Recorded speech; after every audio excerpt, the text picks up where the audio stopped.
welcome to another episode of One Miss Pod. I'm your host, Kelly Warner. Zach isn't with us tonight. He's contending with Hurricane Teddy, and that's a pretty good excuse for why not to, do a podcast recording. But I am joined by my friend and writer, Jay Hawkinson. Hello. Hello. Hi. Hi, how are you? I'm good. I'm good. Glad to be here finally. I've been a big fan of the podcast, so it's kind of exciting to actually join.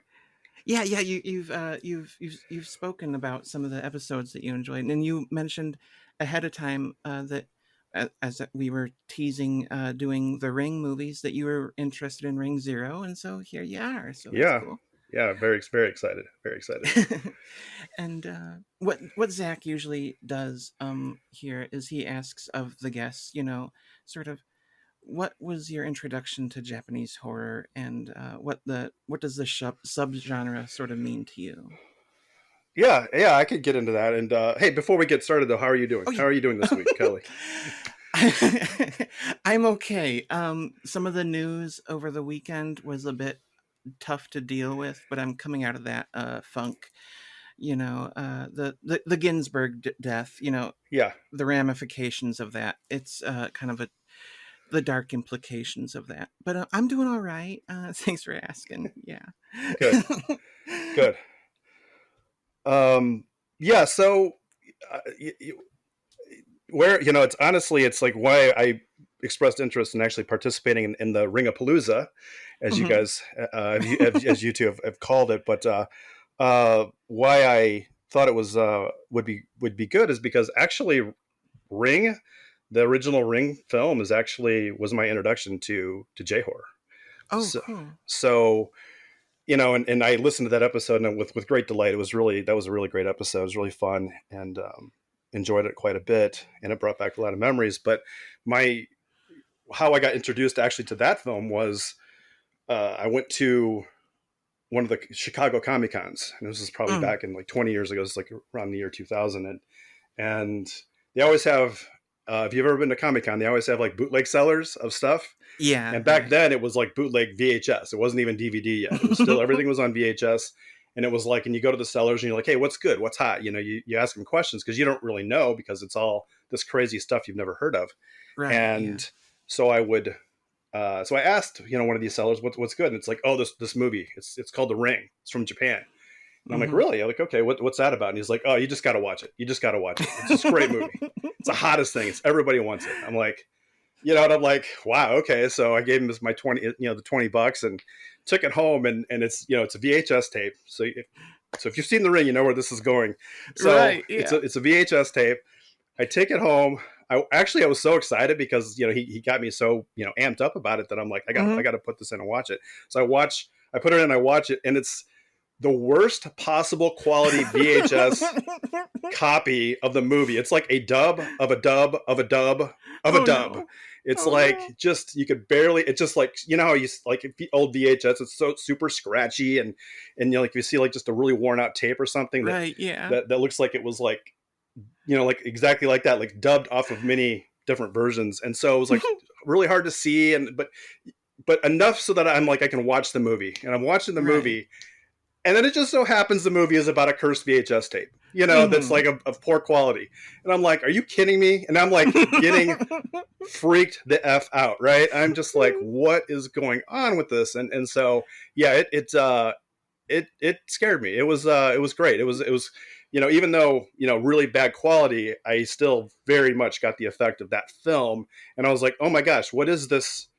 What is this? Like, where is there more? Is there, what's out there? So Yeah, right. that really kicked open the door. And that was, that was the beginning. And then after that, I was really seeking out, more of this, more of J horror Mhm. and what was out there. So that was really my introduction. And that was, again, like 20 years ago. And, since then, of course, it's just only gotten, it's, you know, grown and gotten bigger, and it's gotten subgenres of J horror, and there's all these things, Right, and yeah. it's a lot to consume, but I think really for me that was that'll always be that special time because of those particular movies that came out around that Right. time, and you think about what Hideo Nakata did and the stuff that he produced, and then all the other directors like Yoshi Kurosawa and they were all doing this like really cool stuff, the late 90s, early 2000s. And that was Mm-hmm. kind of like just great to see, because we didn't have anything quite like that in the United States. No, we So really didn't. No, yeah, no. At that point, I think some of our great horror make filmmakers of like the 70s and 80s were kind of like on the downswing of their careers, and yeah, it was sort of this boom coming out of Japan was really something to keep us going in a way. right, But right, yeah, right, right. yeah. So But yeah, yeah. So you're one of the few people that's been on this pod that saw the original before the remake, and yes, yes, yeah. yeah, so that's cool. Yeah, because um, for me, I think that sometimes with especially with good films, uh, the one you see first sometimes matters more to you whether it's the remake or not. And Mm-hmm. I feel like that's kind of the way it is with me in The Ring, Mm-hmm. where it's like I saw the Verbinski film more, and I think I like that film more than the original. I intend to watch it sometime this fall to make sure that still holds up, but we'll see. Yeah. But yeah, yeah, and you said you've done some writing for places like Bloody Disgusting and Screamcast and Right, right. stuff too. Do you have anything about that you want to talk about, Not or... really. I mean, it's we did my my last podcast appearance was really for Screamcast, and we covered the Nightmares Mm, Film Festival, which was crazy enough. That was like almost a year ago. It's just yeah. how things have just gone by so quickly. But we did the Mm-hmm. wrap up for that festival, and they're going. Nightmares is doing a virtual festival this year, which should be very, very exciting. So I don't know if I'll be doing any festival coverage, because everything has really gone virtual. So I think it's a lot easier for writers now, Yeah, because definitely. Yeah. it's just, you don't have to actually be in, you don't have to be there in person now, and you can sit at Right. home and watch these films and stuff. So I don't know if I'll be contributing anywhere for the film festivals this fall. Um, but who knows? I'm always willing to write for sites that are looking for coverage for some of the stuff, especially for horror films. So we'll see what happens. Okay, cool. That sounds cool. So before we get to talking about the movie that we're here for, as usual, I'm gonna give a little bit of Asian horror release news. Great. Okay, so a couple new Blu-ray announcements. Uh, The Untold Story is getting a Blu-ray release in the U.S. That's the Hong Kong really kind of fucked up sort of Oh, right, right, right. yeah. Cat Let's see, 3. Sweeney. Yeah, yeah, Yeah. yeah. Sweeney Todd sort of thing with Anthony Wong just fucking out of his mind. Yep. Yep. Good movie. Really kind of gross. Yeah. That's coming out to Blu-ray October 13th, so that's pretty soon. And sort of Asian horror adjacent, or I think might qualify, is Paranoia Agent is finally getting a Blu-ray release in the Oh, yeah. States. And that's coming out December 15th. And so those are a couple of titles that listeners might be interested in. And Untold Story, both of those movies are well, Paranoia Agent's a series, Series. anime Yeah. series, yeah. But both of those are great. I think very highly of them. Untold Story is a movie that I'm not sure I really need to see again. Right. But yeah, it's pretty wild. And so yeah, all right, so we're gonna get to the discussion about the movie now. Let's see.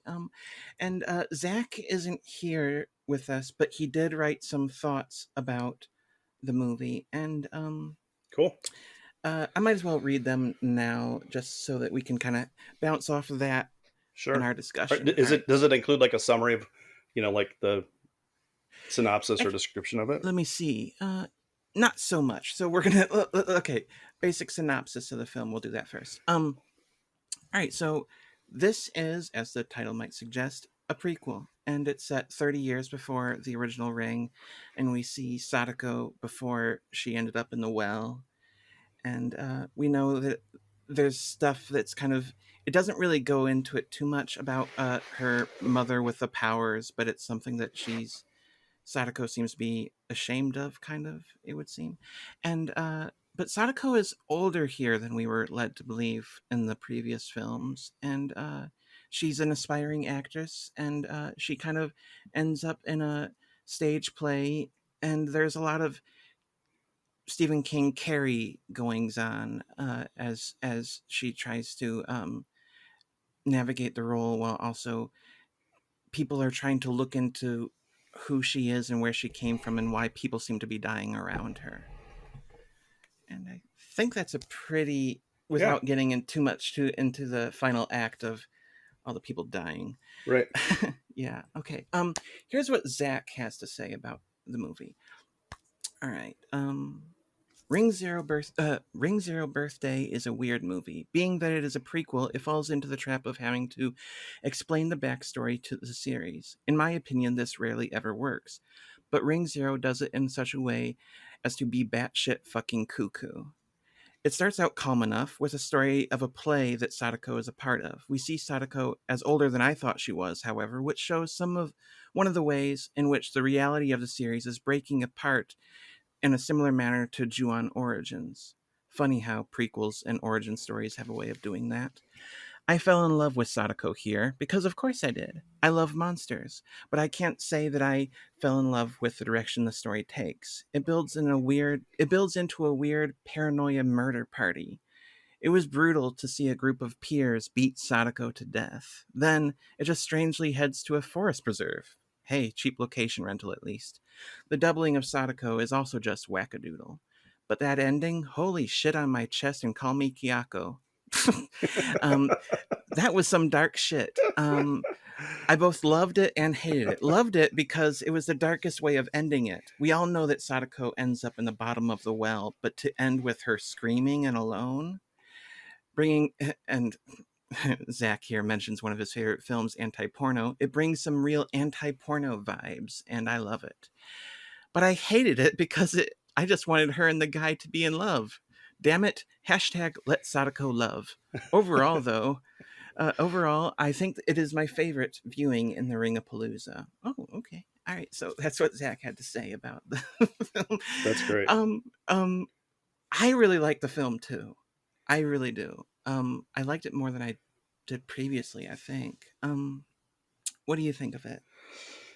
Well, I think after the first ring, because and as I mentioned earlier, why that has a lot of significance for me. Mm-hmm. But I do think the original Ring film is a really good movie. I think this is easily my second favorite, amongst all those, especially when you just restrict it to the Japanese. Even if you go to the original Ring films, and then all the offshoots of that have come Yeah, down I mean, through the years.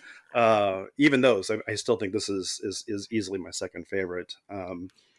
Uh, I don't think it's a perfect movie by any stretch. I don't think it's like this mm, this you know I wouldn't put it like in the top 10 of like J horror or anything like that. right, But no. I just, for me personally, I just really enjoy it. I've seen it a few times now, and I just think I think it's I think it succeeds in what it's trying to do.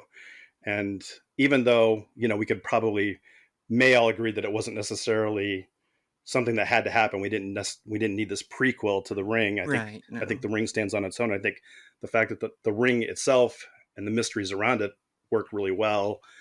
To have the whole origin story and how that came about, you know, wasn't really necessary. But I think you can say that about a lot of movies. But Yeah, in this case, the they still went ahead. They still made it, and I know that this is an adaptation of a short story or from a collection of stories. yeah. I think it was an adaptation of specifically Lemonheart Right, from. right. Yeah, yeah. And Koji Suzuki, like he's the writer of the original Ring novel Mm-hmm.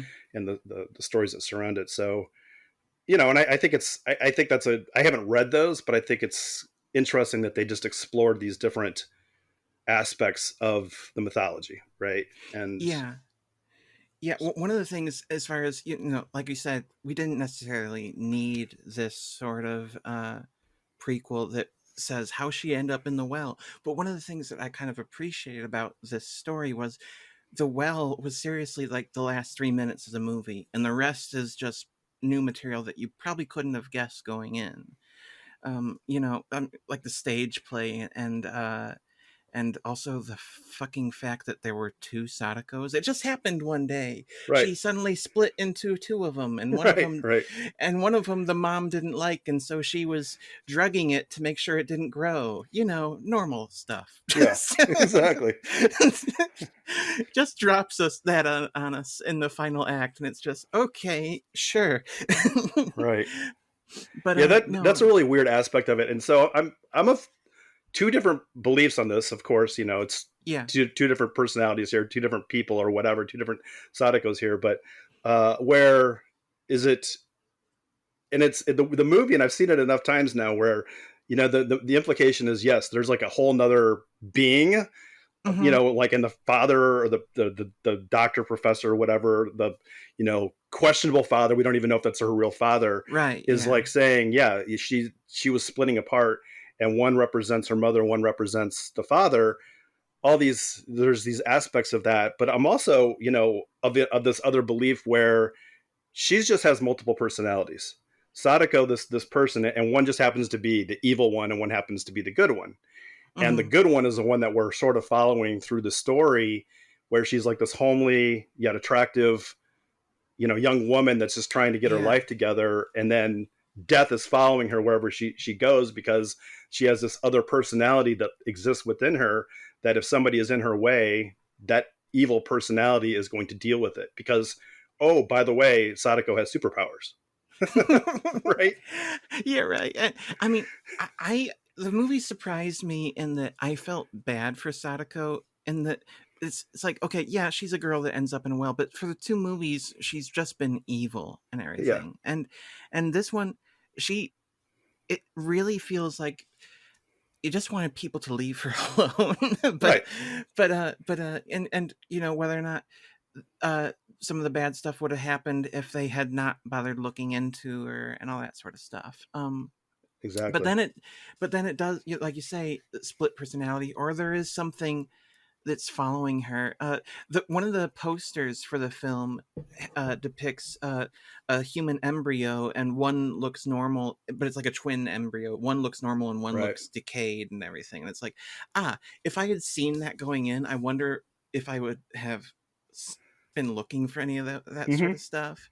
But Mm-hmm. instead, I was just like, oh no, they split at one Right. point, and it's just okay. That the Ring series asks a lot of us. Right. Whether it be a tape that kills you, hey, I mean, we accept that at some point. But then also, you know, every three characters has some sort of psychic ability. Every one out of three characters seems to Right. have psychic abilities. And then it's like, and also, did you know human beings could split at one point? And it's just okay. But I think it kind of works. I mean, I went with it. It's just that it is Yeah. bonkers. It is. Yeah. Just like Zach said, it is bad shit. Yeah, yeah, Because they, they yeah, they stuff so much into it. And by the way, let me just say, because he's not here, yeah. I have to come back, because I definitely have to be on this show with Zach, because Yeah, yeah. I miss him just completely, like just jumping in and just going crazy about something, um, as he's known to do. Yeah, yes. Um, No, that is our that's our style, you yeah, know. yeah, he can But get worked up, and I can see him at this point getting very worked up about how incredibly bad shit this movie is, because yeah. there's so many things. It's like, and I'll say this before you know you asked, or before you reached out for me to be on the Mhm. show. I hadn't seen it in a while, and so of course, as soon as you're like, yeah, we'd like to have you on, I'm like, okay. So I fired up the movies, and I actually started with this one because it was the prequel. So I Sure. watched Ring Zero, and then I watched Ring, then I watched Ring Two. Mhm. And I just really didn't bother with Razen Yeah, again. sure. Or Yeah. Spiral. So it's interesting when you watch them in that order, because a lot of what happens in this movie kind of undercuts the power of Ring, of the Mm. original film, and then in the subsequent film, because in those movies it's just full on dread, and just like, oh my gosh, it's like, it's where that evil is manifesting. It's in this tape, and then you're watching the tape, and now it's like because you don't want to die, and you don't, like, she doesn't want her son to die, she's gonna like actually have her father like, it's like it just gets like, Sadako is just this really super vengeful, spirit, like, just, Right. Yeah. crazy. And it doesn't matter, it's like, you know she's just evil. And then you watch this and you're like, and you have all this empathy, you're like, oh, Yeah. Yeah. and Yeah. so it's just really weird to see that flow from this movie right into the next movie. Hmm. And because your heart goes out to her, because look, she's just trying to, she just wants to be, a stage actress and kind of do her thing, and Yeah. whatever. And then and she's got this evil other personality or other being or whatever that's, around her, that's killing people and murdering people. And then of course the mob justice, you Mm. know brutally like kills Sadako, and you're like, wow, this sucks, and it's just like a weird movie, because your feelings are in a it, it completely different spot with this movie, Ring Zero, than it is with the other films. Yeah, no, it is weird, and I will agree with Zach that the final act kind of goes in a weird direction when it goes, as he puts it, the forest preserve, where it's just like, okay, suddenly these are the villagers out to get Frankenstein's monster sort of thing, Right, and right, yeah, and one of the oddest parts of the movie is when they go to Sadako's home birthplace there out in the forest, and you know Sadako is dead in the back of the truck, and then the father of Sadako is like, "Oh no, you didn't bring her with, did you?" And then right. it's like she wakes up, and it's like, what, the evil one was waiting for her and saw her, and it's like now is occupying. It's like this, okay, just sort of, it's bizarre. The okay, I like how weird this movie gets. I overall really like this movie. I also think that sometimes the movie herds us where it wants us to go without necessarily really building the road to do so. It just Right. kind of like, um suddenly, actually, you know what, there were two of them, and now that one is dead, the other is occupying it, but actually the old one is still kind of alive too.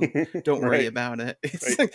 like, but some of the stuff in the forest at the very end when Sadako starts killing, she's scary. I think Yeah, some of those are some of the scariest shots of the series, of her just like in the background of shots, mainly out of focus, just standing there, right, standing out amongst all the green, and it's like that's a striking image, and I really kind of like that different style. That it's different than Nakata, but um this one is not directed by Hideo Nakata. Should have mentioned that. no, But yeah, and but it's effective, I think, and especially one of the parts where some of the last two people that are out to basically kill Sadako um go back to the house and hide, and then it's like one of them goes to the door to see if Sadako's out there, and she's right fucking there, and right, so closes it, and then goes to the other door, and oh fuck, she's now in the house, and it's like, yes, that actually scared me. yes, But yeah, no, so I think that the movie, it's weird how for the most part it's not scary until the end, when basically Sadako becomes something monstrous. Until then, it's this sort of like, wait, what is happening? Why are these people that I don't really care for, or care for, dying around her? It's not scary to watch them die, because who the fuck are they? right, But right, but at the end, as Sadako, who we've grown empathetic towards, and she's now killing and becomes something, it's like they've brought out the monster in her. That is upsetting, actually. And it kind of works as a sort of a tragic horror story of the girl that didn't want to be a monster, but they made her one. right. And it's like you said up front. I mean, this is the parallels to Carrie by Stephen King. Hmm. I mean, that's, it's, I think that was all intentional. I think they knew exactly what they were trying to do when the story was written, when they made the film, because it's very similar. And I'd also say it's kind of like, because of the superpower thing, it's kind of like also this Dark Phoenix ending, where Yeah, she's just yeah. dropping people left and right, and it's like, what is going on? And you don't know exactly quite what her power is, other than she's just really powerful and supremely evil, and can kill people essentially at will and get them to do like the two women at the end who take their lives, or they're killed because she basically forces them to Yeah, yeah, yeah. shoot each other. So yeah, it's that whole ending and that's probably what really puts it up a notch for me in terms of the whole thing, because it is, like you said, it is scary. It gets super intense. Everything kind of up to that point is just sort of like, it's a little creepy. It's got a few moments here and there, but it kind of just sort of just cruises along. Right. But then when they kill her, that's sort of that is the turning point. Is that scene, in which is, again, it's just so unbelievably gruesome how they just decided, okay, we're gonna just murder this woman. It's Yeah. like, okay, It's like, geez, yeah, no, right, yeah. yeah, and then we're gonna take her body out to we just the reporter recently discovers the address of her father. Okay, so Yeah. let's go out there, let's take her with us and go out there and get this other Sadako. And it's like, I mean, why is, first off, why all of them have to go? It's like, what? I mean, they load the truck up, load the body in there, road trip, and it's like, it's so it's like so Sadako and then like her new boyfriend, Toyama, he goes with them, and it's like, I'm like trying to understand like where his head's at. It's like, right, okay, I just watched you all murder my girlfriend.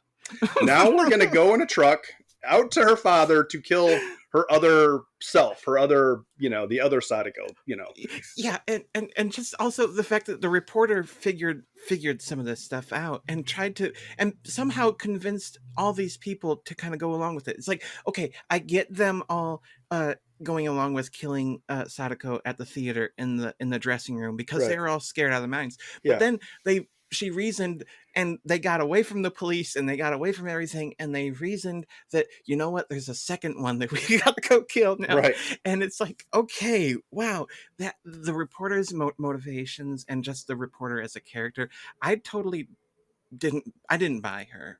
But she kind of, that's one of my examples of how the movie just kind of like pushes you where it wants to go, not without necessarily earning it, or figuring out what it's going to do when it gets there. It just kind of goes there because it wills it. And it willed to basically, road trip murder party in the woods, Exactly. Yeah, you're right. I mean, the reporter is like a device that's essentially used to move this thing, move the story along to get to that, that climactic ending of, Sadako just going completely nuts and killing everybody, and all that. But when I look at it, and after kind of breaking it down, I was like taking some notes on the last night. The whole Ring, everything about the Ring series, I think, is all that reporter's fault, because that reporter is the one that's doing all this investigative work to find this young woman. Yeah. Because she wants to kill her, because apparently her boyfriend was one of the reporters that was killed when her mother, when Sadako's mother was doing that crazy, and again, the mother has nothing to do with the mother. Isn't, she's not the same person. I know, but you've got this woman reporter that's like digging into all this, and like, and it's like, if she had just left Sadako alone, she would have had this nice life where, there'd be a trail of bodies, but there'd be a nice life. And we wouldn't have this crazy, insane ring curse that's killing people, like at will, because people are so, like, oh, I got to watch this. I got, and honestly, if that existed today, everybody would watch it. It would be like the Tide Pod Challenge. It'd be like, there would be TikToks. Here's us watching the Ring video. Let's get excited. And people would be dropping dead left and right watching this thing. Yeah, for sure. Yeah, no, I mean, one of the most recent, I have not seen it, but the most recent Ring movie made by Nakata is about a YouTuber and everything. So yeah, it's going that direction even in the series. But Yeah. but yeah, you're right. Yeah, I would watch it. I mean, of But course but here's the thing. It's I like, but that's what I'm saying is that this reporter, going back to right, if yeah. she hadn't done any of this, again, Sadako would have had this like, kind of weird life where people are dying Hmm. around her. Yeah, But, sad. you know, it's still a life, and and it wouldn't, other than the people that are getting in her way, other than that, everyone's fine. But now we got the ring curse that exists out there, and so I blame everything on this reporter. Yeah, no, yep, she's to blame. Yeah, you know. Yeah. Um, I read that originally Hideo Nakata was approached to direct this film, and he passed on it. Ended up making the kidnapping thriller Chaos that same year instead. I love And that so movie. it's a very good one, I yeah. And love that movie. not enough people have seen Nakata's films that aren't really, J horror and stuff. He After Chaos, he went right back to the Koji Suzuki stuff with Dark Water was his next film, but Yeah, this one was directed by Norio Tsuruta, yeah, who before this had kind of done the Scary True Stories series, and after this would do stuff like Premonition, which is very good, yeah. I like and Premonition. also POV, which was I believe a found footage horror Yep, one. it's okay. Yeah, yeah, it's It's all right. Yeah, and but he does definitely seem to be a J horror director like through and through, and right, not necessarily one of the most well known ones. He also directed another Suzuki story, Dream Cruise, for the Masters of Horror right. Which series. is actually a full length film compared to a lot of those Master of Horror Yeah, and it's one of the best episodes. entries of the I series. I would agree. Yeah, I think it's really Yeah, good. and so yeah, Saruda, I think that he does a lot of things really well here, and especially it feels visually and thematically like it fits in well with what Nakata did, unlike what George Ida did with Yeah. Spiral. One thing that I didn't necessarily like and how some of the scenes were shot was okay. So I think that somewhere along the line, the stage play within the film kind of affected the way the acting is done Hmm. in other parts of the film, because it's so stagey, some of the acting, where like almost every line has a movement where it's like, look away from the other actor, now look at this, now look, hold your head in your hands, and now it's especially noticeable in the reporter scenes, like when she's talking to doctors and stuff, and it's just sort of like it's noticeable acting and reacting, Hmm. uh whereas I'm not sure that the scenes necessarily call for that. And so that'd be if I can, knock something that I feel like isn't on the source material but is on the realization to the film. I do think that some of the acting and stuff is sort of stiff, but I like the main cast, especially Sadako and Toyoma. I thought they were likable, and I think the movie works despite its flaws, but it does have them. And one of the things that I also just really appreciate about the film is that how much the ending feels inevitable, and yet we still feel kind of shocked when we get there. And I think that Hmm. the film deserves some credit for that. Yeah, yeah, I would agree. I think starting with what you were saying about the direction, I think Hmm. Saruda, I think everything is fine in terms of that. I think one of my hangups, I'm kind of a nitpicker when it comes to films when they say 30 years before Yeah, this yeah. happened, and you're like, and so then I'm kind of like, really, is this supposed to be, does this 30 years, because it doesn't look 30 years before. And so there's some things about this film that are a bit uh anachronistic, um about it, and I would Hmm. say particularly the fashion and the hairstyles.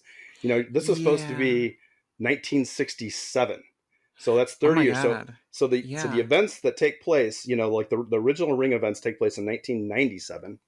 Mhm. And so and it says, and so when this movie starts, you get a little taste of that.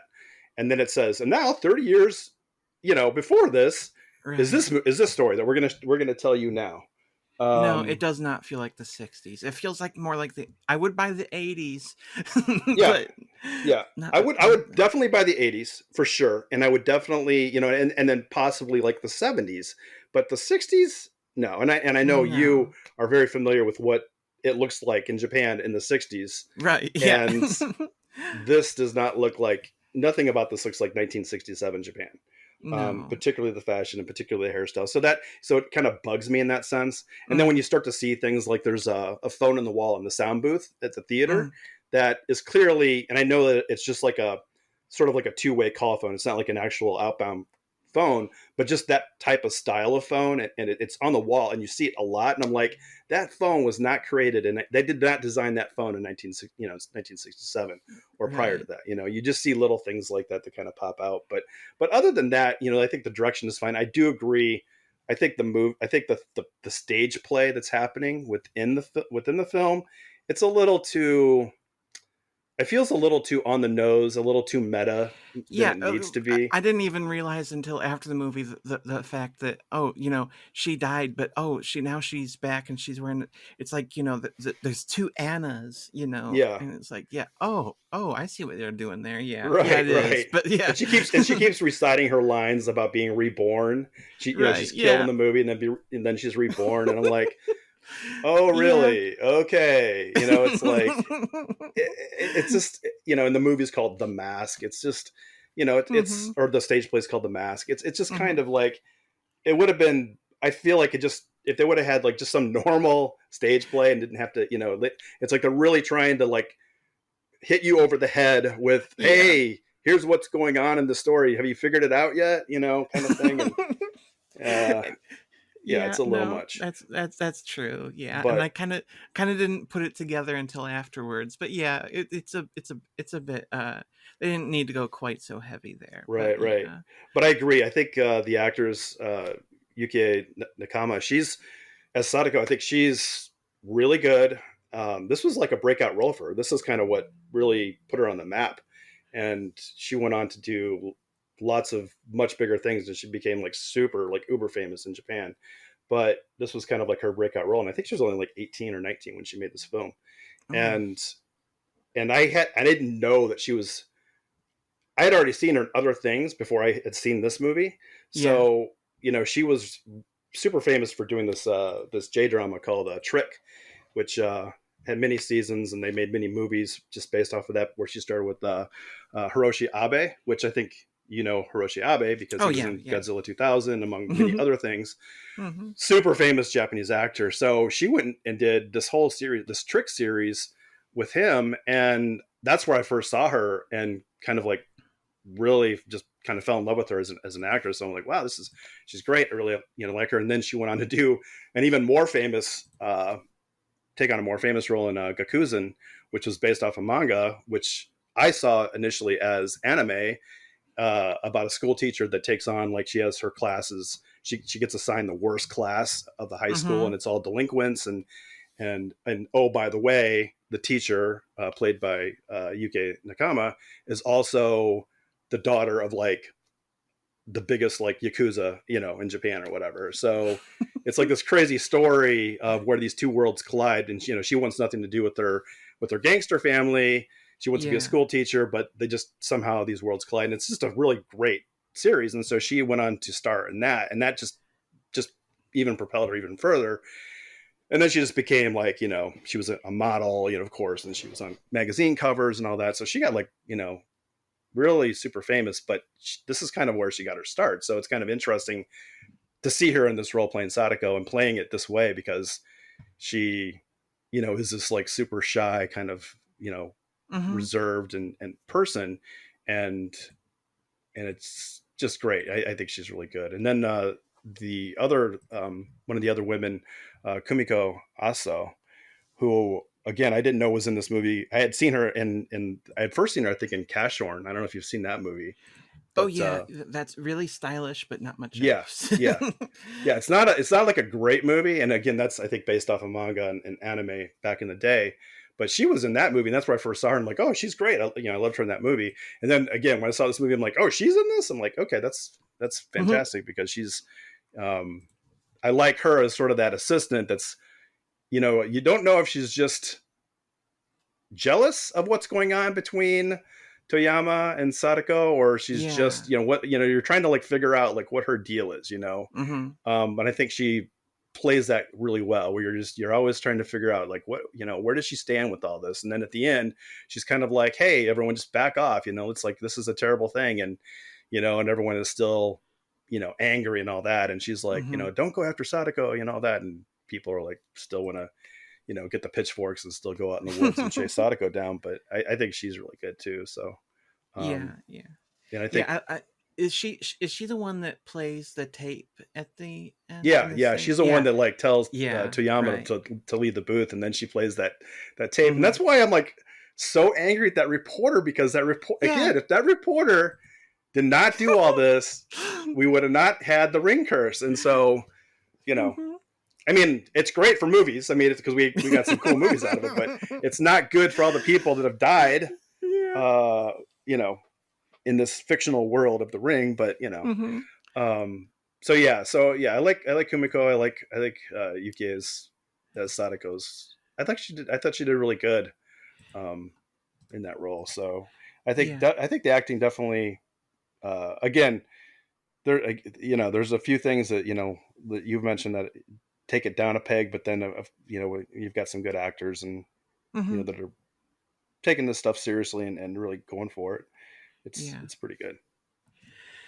I didn't listen to the commentary track on the Arrow release, but Yeah, it's by Alexandra Heller yeah. Nicholas. I want to hear that so bad. Yeah, I do too. I was going to try to, but I didn't have time to fit it in.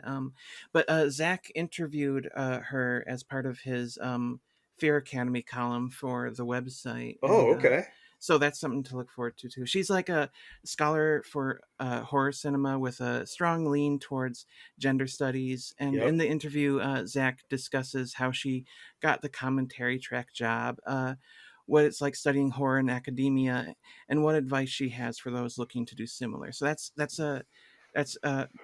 both. I want to listen to the commentary and I want to read that piece because it Yeah, sounds good. Yeah. I don't have the Arrow set, unfortunately. I like you. I think there was like this time where I think it was because of you actually mentioning it that you said, oh, like I haven't gotten it or it's sold out or something. And so I went to look for it and I'm like, oh my gosh, you can't get this anymore. And I was like, and this is going back a little while, Yeah. ways. And I was like, oh my gosh, I'm like, you can't get it. I'm like, like, I was really upset about this because I really Hmm. wanted the set. And I just figured, why wouldn't you just keep making them? It's like, why is it sold Yeah. out?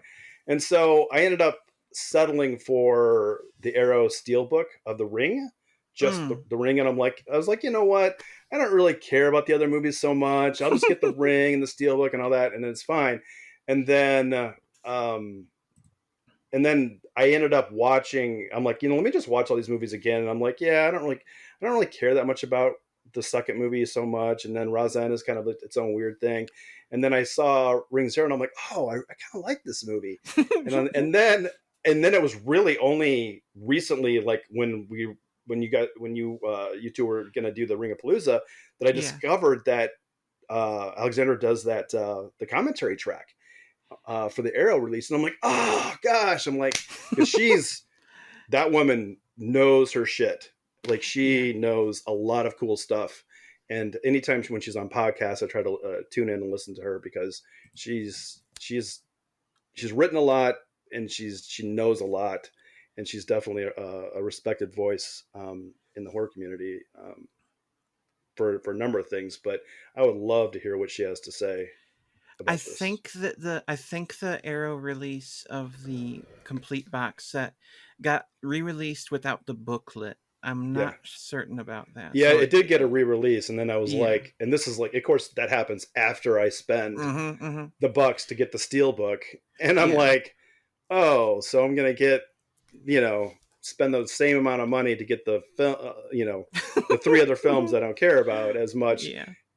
I mean, maybe someday I'll do it. I don't know. Right, I mean, sure. um, but yeah, when I saw her, I was like, when I saw that, I was like, oh my gosh, it's like I would have loved to listen to that before recording this. But then I was also kind of like, you know what? I don't want to listen to that because I don't want to be influenced by what she says and bring that. I want to kind of still have my own thoughts, from the movie. So it's fine. But yeah, it's Yeah. maybe someday I'll be able to get it. I knew for the I haven't been able to find a whole lot of information on this, but I know for the longest time that Ring Zero was going to be a prequel that was made in Hollywood as well.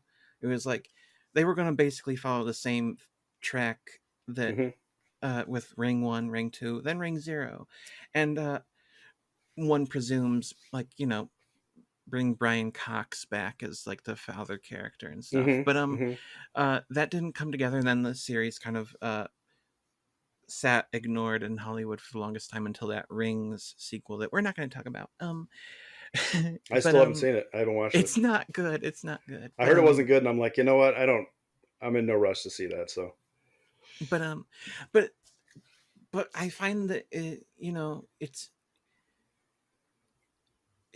this one.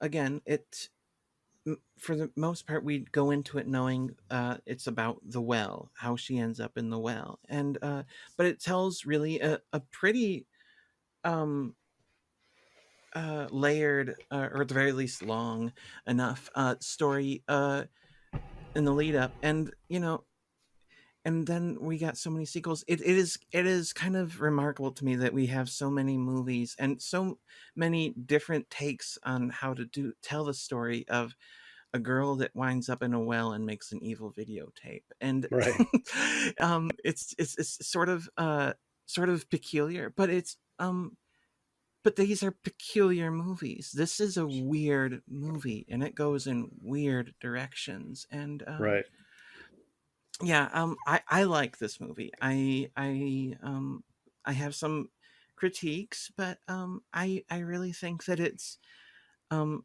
effective and kind of surprising and fun. And as far as prequels go, it's surprising, which is cannot be said about many prequels. right.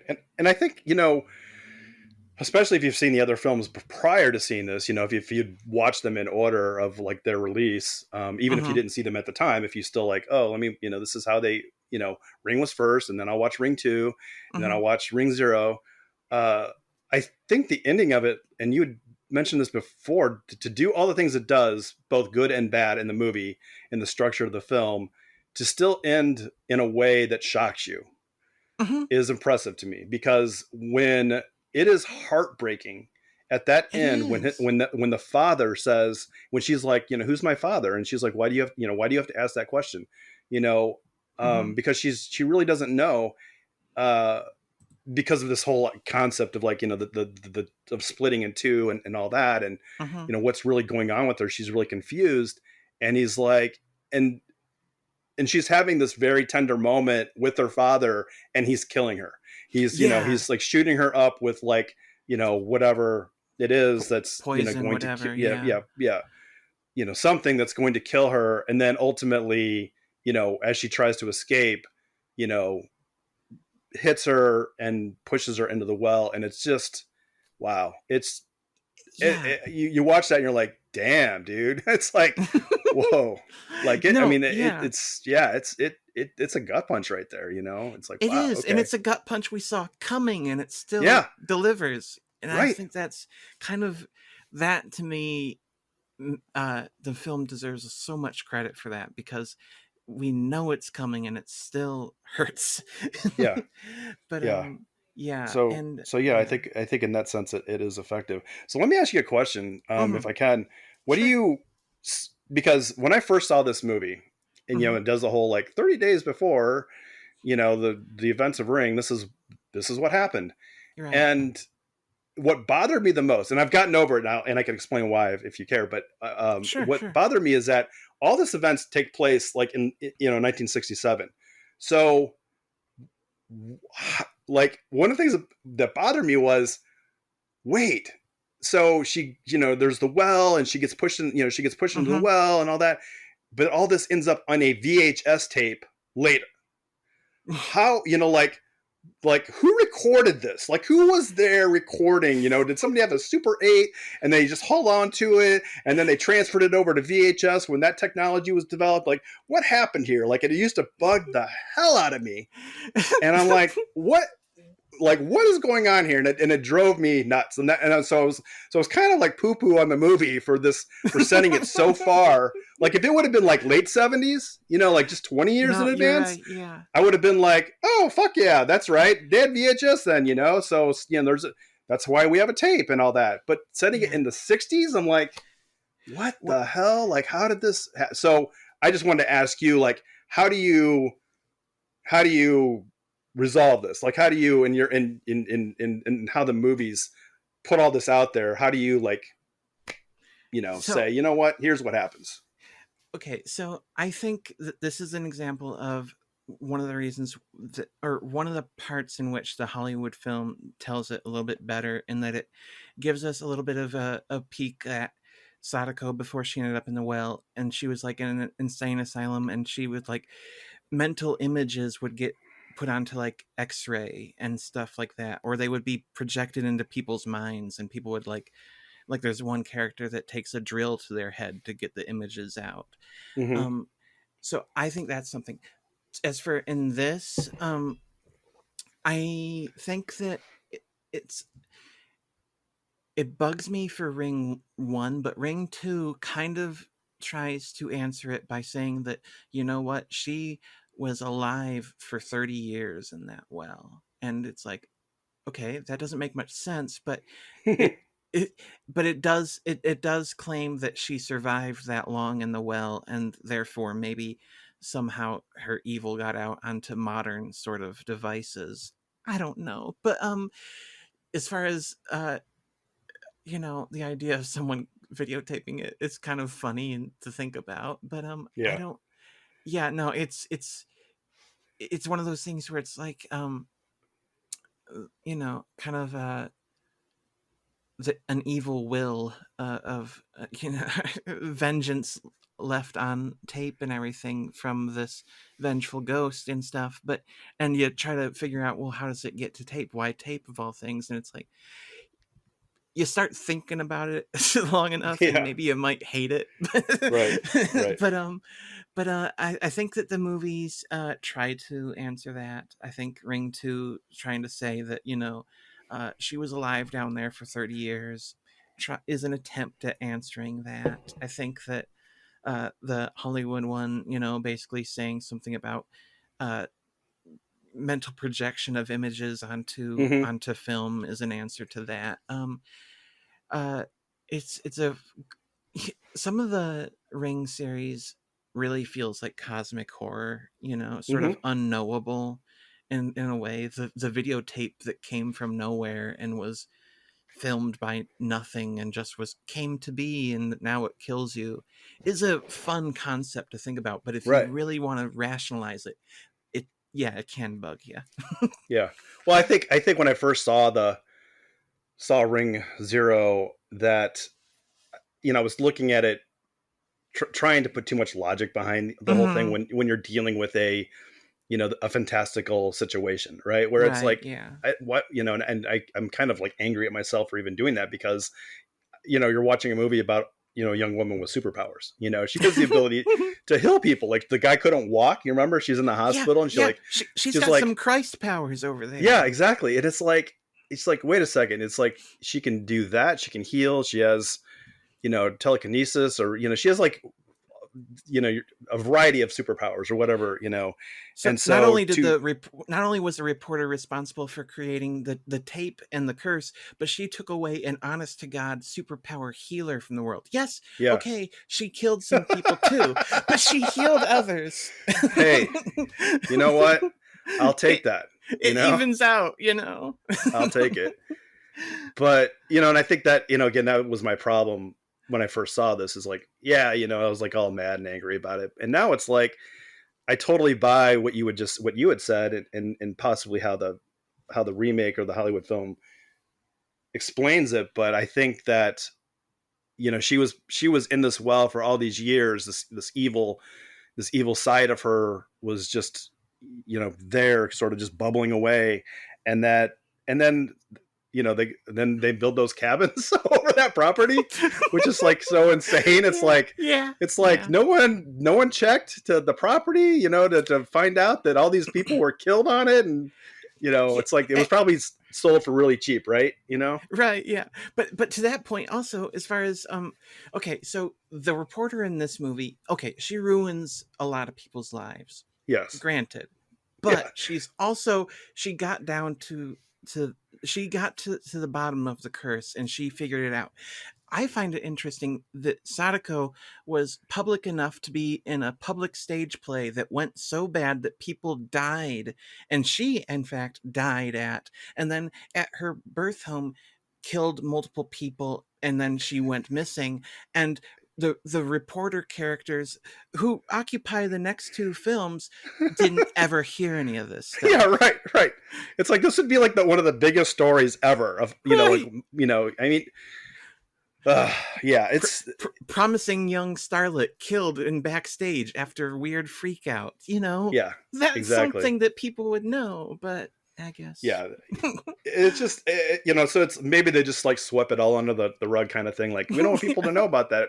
We want to sell this property and like build cabins on it so people come to visit, rent cabins. And so my theory is that so they built these cabins, and then they put TVs in them, and then then when VHS tapes actually get, that technology Yeah. comes about, there's tapes in there, and then somehow there's Ah, a random tape, and because she's underneath that cabin, there you you know go. she is projecting her evil, and Yeah. her the images that she's still carrying with her of the well, being killed in it, and all that onto that tape. It's like I finally have the means to put hmm this curse on there onto this tape, and now you're all fucked. It's like, It's like there you go. it started with basically, someone coming to this cabin with a blank tape and they wanted to record an episode of Friends and they went to bed and they woke up the next morning and they found this instead. Yep. Yeah, that's what Yeah. happened. I This mean, is the that's the canon. only way I can explain it. it, I'll accept it. Sure. Why not? Yeah. This is the new headcanon. Yes. Yeah. It works. I mean, that again, we're talking about, like Right. you said, Yeah. it's Yeah. this incredible, It's bonkers. story. Yeah. Yeah. It's bonkers, but it mostly works. Mostly. I mean, it definitely asks you to take some leaps and I kind of reject the notion that of science fiction and fantasy and horror. I don't like the term suspension of disbelief because it's like you signed up for this. You should be Right. willing to give it that. But these movies do have more of that sort of you gotta trust them to take you some weird places. And I note that for the most part, uh, with the exception of course, an evil videotape, the Hollywood remakes don't ask you to make quite so many leaps. For example, no psychics in those movies, whereas there's Oh yeah. psychics abound in these. And I Yeah. just think that that's kind of an interesting sort of I don't know. Maybe that's something to say about the Hollywood studio system versus Japan, or maybe that's about the audiences and what we're willing to accept and allow. I'm not sure, but I think both work. But I kind of like how this one. I'd seen this before, and I was still kind of surprised by how weird it got and how bonkers it went. And I can't get over the fact that they got away with saying, you know what, at like age 13, she split into two different people. There were no, Right. and it's like, okay, we went with that. Right. But I think that I Zach says that this is his favorite of the original four films. It's my second favorite. I still put the first Ring higher than this. Hmm. But I really like this movie. It's Yeah. weird and it doesn't always work, but it's good. Yeah. And and I would say too, like my first experience with the film, like, and I wasn't like completely down on it. I still liked it the Yeah. first time I saw it, but my takeaway from it at that time, though, I remember was, you know what? If you divorce this film from the Mhm. original Ring film, it Mhm. works. It's fine, Sure, and I kind of sure. held that for a long time, and I think you could still approach it that way if you just look at that as its own film. You know, sure, you know, you could say, you know, it's you know, taking some of a bit of the components of the Ring, and Sure, but it's yeah. creating this whole new story. I think it works as on its own. I think it works, you know, Mhm. and then I again approaching, you know, before doing this podcast, watching them in order, you know, in that order of Ring Zero, Ring, and Ring Two, and I thought, oh, you know, maybe this sort of, you know, by attaching it to Ring and watching a Ring immediately after it, it undercuts a bit of that of what of the dread of that film. But now Mhm. I've kind of like swung back to like, you know what, Ring is so good, you know, on its own that it's just good. You know, it's just like that Yeah. movie. That movie's still rock solid. That movie is like, it just does some cool shit that you're just like, you know. I mean, I can't even imagine. Like, I mean, even though I watched it for the first time, probably, you know, 2 years removed from it, I can't imagine like seeing this in Japan when it was seeing that movie when it was released and being like, wow, like, Yeah. because, you know, big thing in general, Mhm. you know, in Japan, like curses, the supernatural, you know, all these things, and it brings in all those elements. And so I think this was really a perfect like franchise, you know, horror franchise, you know, at the time, because people just latch onto that and be like, oh yeah, for sure, you know, it's like we totally buy into this, you know, and that kind of phenomena. And I think, you know, for and then for them to actually not only produce those films, and then for Hollywood to say, hey, let's take that story and, like, you know, make it not Japanese, but make it like, you know, take, you know, Mhm. but take the premise of that story, and for it to be successful, which it was. Mhm. um it tells you how powerful that story actually is. Right, So no. Yeah, I agree. Yeah. I wish that I had had the chance, and I never will, I guess, to have seen the original or even the remake on VHS.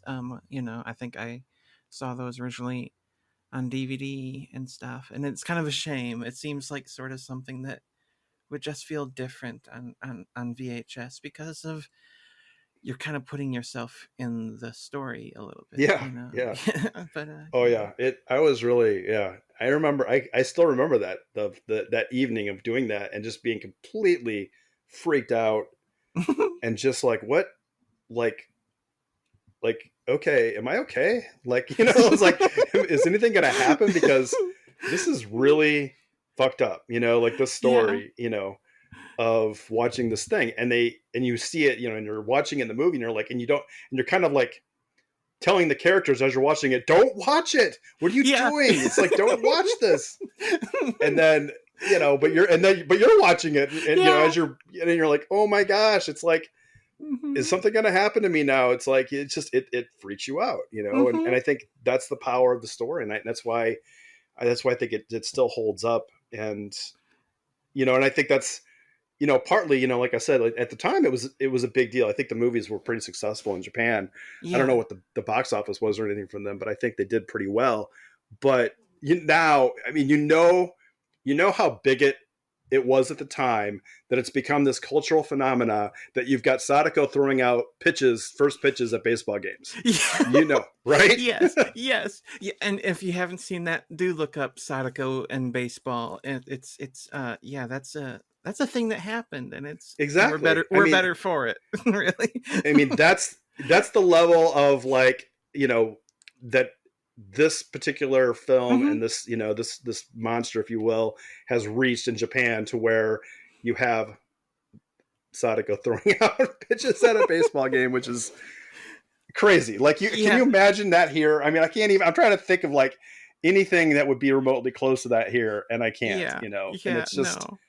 that's what a big deal these particular movies are. So Yeah. yes, and I'm, you know, and like you said, I like the movie too. It's my second favorite of them, and I could, whereas the other films I wouldn't really necessarily want to revisit all that much. This Mhm. one, you know, I definitely. I mean, I could watch it. I mean, I've seen it just a few times just in the past week or past couple of Oh, weeks. I've watched it really? twice, right? So yeah, Yeah, no, it's a good one. And for people that are listening, it is currently streaming on Shutter in the States. And you can find it on Blu-ray from Arrow Video. yeah, and that's how I I watched it. I watched it on Shutter, which is Yeah. great. And if you don't have Shutter, I think it's worth it. Yeah. I think it's they usually have a special sale price around Halloween. So if you haven't jumped on it yet, keep an eye out in the weeks ahead because it is a really great service. Yeah. yeah. Look for offers. They always have special deals and whatnot, and I think it's worth at least trying out just to see the selection Hmm. and all that. And it does update and it does change, so it's not always the same stuff. So Hmm. I think that's great, and they do get a lot of a decent amount of like Japanese films among other Yeah, countries, yeah, other yeah. foreign films. So I like the foreign selection. It's pretty. Yeah. Like you say, sometimes you got to keep an eye out because it's like the one that you like. Oh, I'll get to that one day. Suddenly it's gone. But hey, yep, that's it's streaming for happened you. a few times But for me. Yeah, yeah. But Ring Two. I mean, Ring Two, and Ring Zero are all on Shutter yep. right now. So Yeah, and I uh, believe they are the updated transfers oh yeah, I from think so Arrow. too. Yeah, I think so too. So they look, and I that's how I watched Ring Two and Ring Zero recently, and they both look really great on there. So, but again, if you want to get the set, the Arrow video set's pretty good. Yeah, no, it's really good. I like it a lot, and I was happy to have an excuse to rewatch the films for this podcast. And Same. um, the Ring-A-Palooza will continue actually after this episode, though Zach and I have not decided what is next. We have some options, and so I'm just going to try to tease that. Yes, we're still doing. We're still on ring time, but we don't know what's Are you going next. to And cover like the Sadako films, or the Sadako yeah, versus Kayoko and all that? I think that we have to get to those eventually. I'm not sure that we're going to do it right now, Yeah. but but there's those. We've considered doing the Hideo Nakata Ring 2 that he made in the US. And also Okay.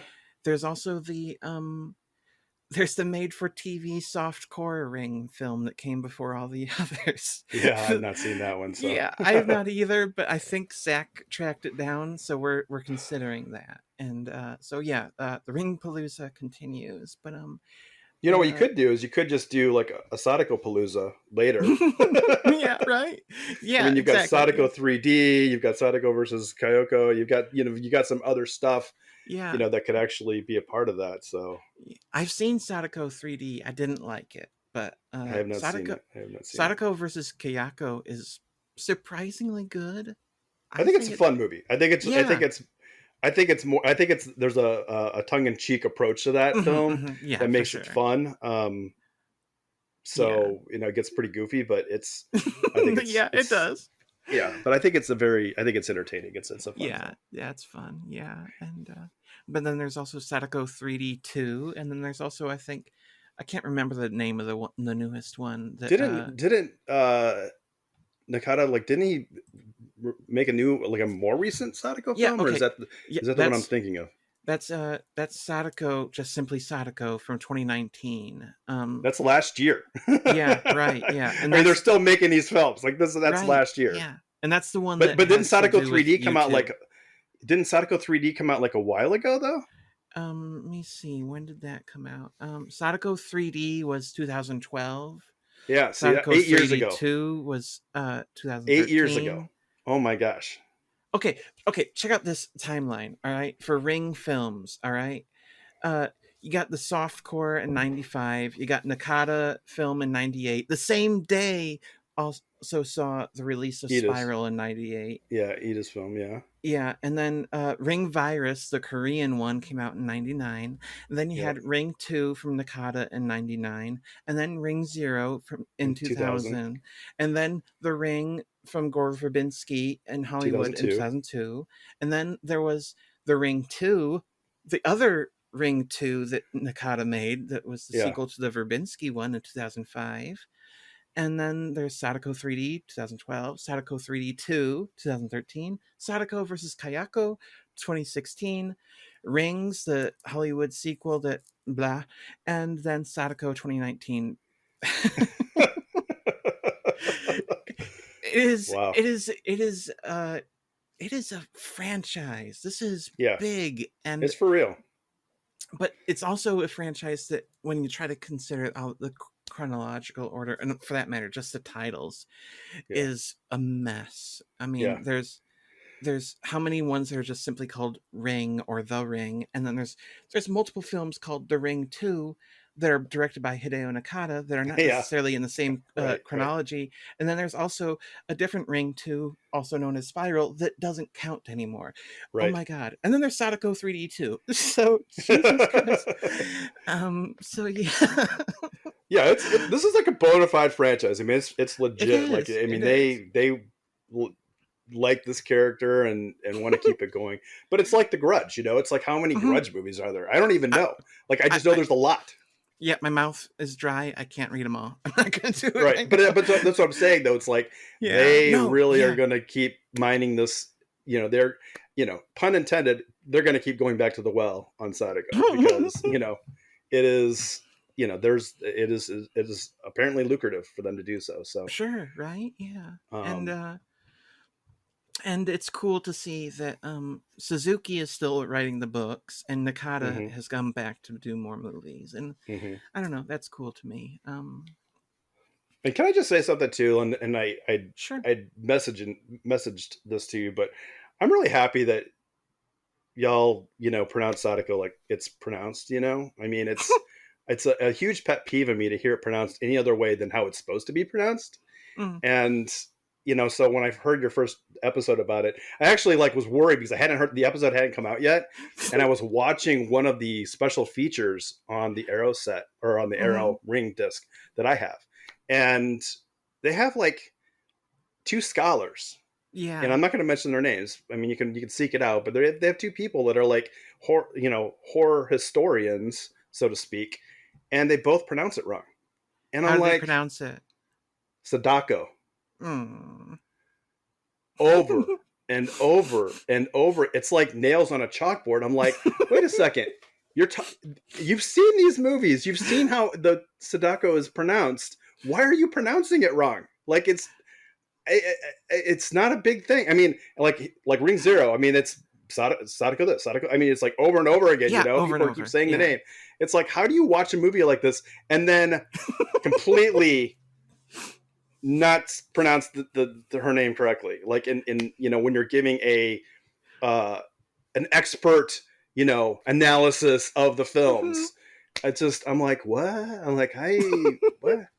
Because it's sort of like, because honestly, even though you're hearing stuff that you think is some cool information, every time they pronounce that name wrong, you're like, oh wait, huh? It's and so I'm Yeah. so happy that and not that you would pronounce it incorrectly. It's just that I'm just happy when I hear it. When people talk about these films and about this character, they pronounce it the way it's meant to be pronounced. Right. No, it's not that hard. No.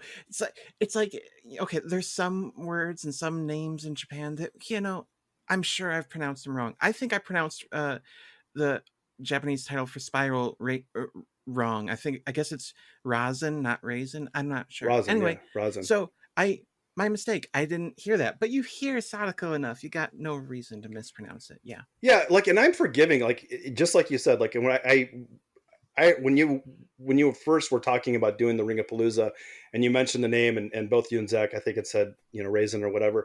I understand why you could mispronounce that type of word. I totally get it. Mm-hmm. And I study Japanese and can read and speak some Japanese, and so I can understand it. That's not a big deal.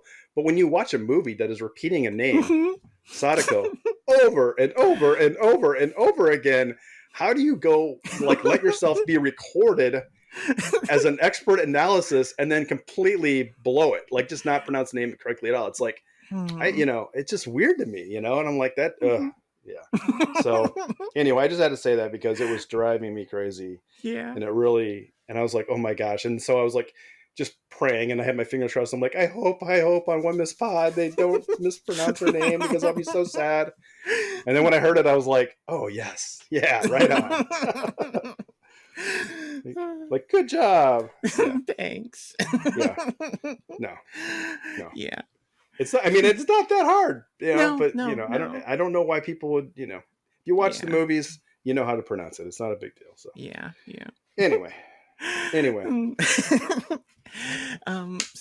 Anything else that you want to say about this film in particular? no, I think we covered quite a bit. Yeah, Although, I think we covered everything.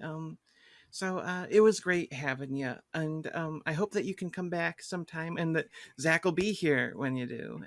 yeah. Well, I won't come back unless Zach's on. So I'm just going to put that out there. I won't. I refuse to do it unless Zach's on here because I need to have him blowing up and just completely dropping bombs, on the show. So Yeah, for sure. Yeah.